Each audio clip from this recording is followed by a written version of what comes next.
নমস্কার বন্ধুরা, আহারে গল্পে আপনাদের স্বাগত।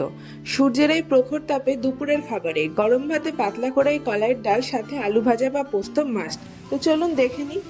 তার জন্য কলাইয়ের ডালকে ভালো করে ধুয়ে আমরা জল ছেঁকে নেব এবং প্রেশার কুকারের মধ্যে দিয়ে দেব।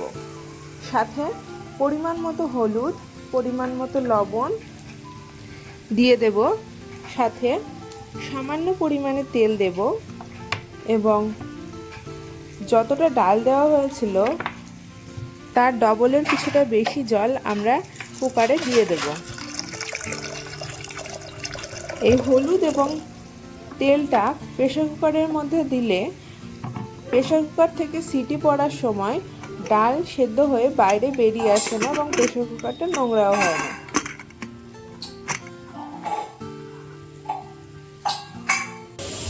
আমরা হাই হিটে প্রেসার কুকারে 3টে সিটি দিয়ে নেব এবং সিটি পড়ে গেলে গ্যাসটা বন্ধ করে কুকারটা ঠান্ডা হতে দেব।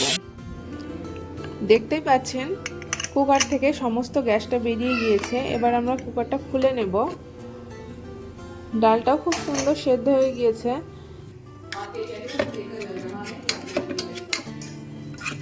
ভালো করে ডালটাকে ঘুটে নিয়ে এবার আমরা পরিমাণ মতো জল এর মধ্যে দিয়ে দেব। জলটা অবশ্যই আপনারা নিজেদের ইচ্ছা মতো রাখবেন।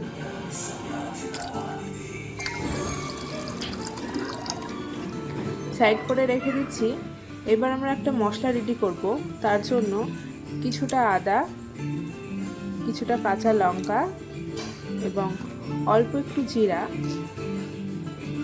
সাথে একটু জল দিয়ে দিচ্ছি। এবার এটা আমরা একটা স্মুথ পেস্ট বানিয়ে নেব।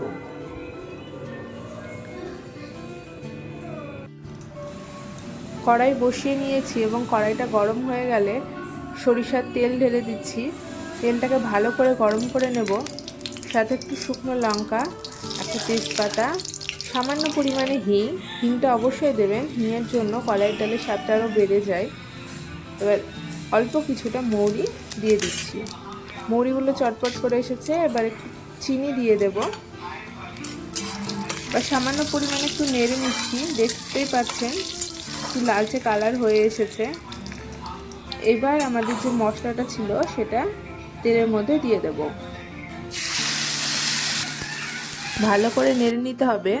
এখানে আর আমরা কোনো হলুদ বা লবণ বা অন্য কোনো মশলা ব্যবহার করব না। যেহেতু আমরা আগেই ডালের মধ্যে হলুদ আর লবণ দিয়ে রেখেছি, তাই এখানে আমাদের আর হলুদ লবণের দরকার নেই। মশলাটাকে আমরা ভালোভাবে নাড়াচাড়া করে হাই হিটে আমরা ভেজে নেব।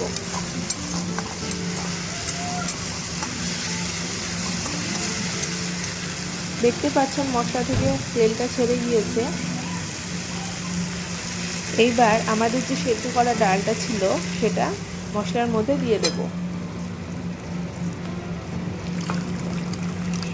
সব ডালটা দিয়ে দিয়েছি। এবার ভালো করে একটু ডালটাকে নেড়ে দেব।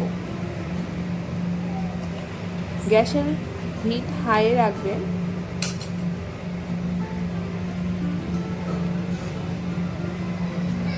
এইবার আমরা ঢাকনা দিয়ে ঢেকে দেব এবং ফুটতে দেব ডালটাকে। দেখতে পাচ্ছেন ডালটা ফুটে এসেছে। ঢাকনাটা তুলে নিচ্ছি। ডালটা ভালোভাবে ফুটে গিয়েছে।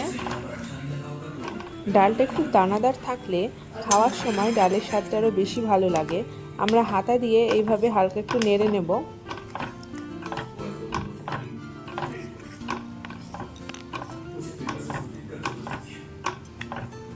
ডালটা খুব ভালোভাবে ফুটে গিয়েছে। এবার আমরা একটু লবণটা চেক করে নামিয়ে নেব।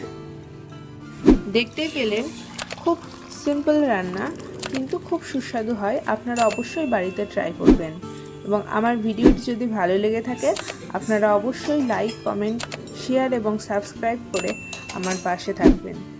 ধন্যবাদ।